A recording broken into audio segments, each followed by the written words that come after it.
When I was 12 years old, my dad told my family that he was being deployed to Afghanistan.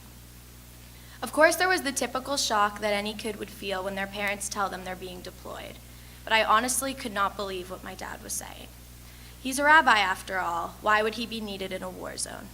Chaplains don't carry guns, they carry sidors. My only real connection to him serving in the military was seeing him occasionally pick me up from school in his uniform and combat boots. That's what I saw the military as, a part-time job.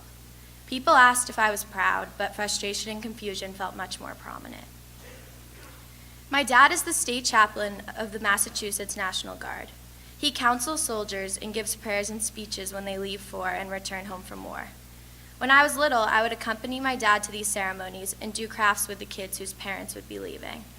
I was never scared of seeing my dad in his uniform. He was safe after all. He was the speech giver, the counselor, never the soldier. The day my dad left, my image of him completely changed in my mind. All my life, I had grown up with seeing him put being a rabbi before being a soldier. In my BBB class the other day, we talked about the fight or flight response. With my father serving in Afghanistan, my best reaction can be compared with flight. Thankfully, with him gone, Skype allowed for connection to be possible, but I wasn't always ecstatic each time he called.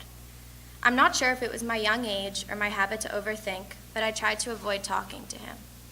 I preferred to hear less, knowing that the more I heard about his life overseas, the more nervous I'd get.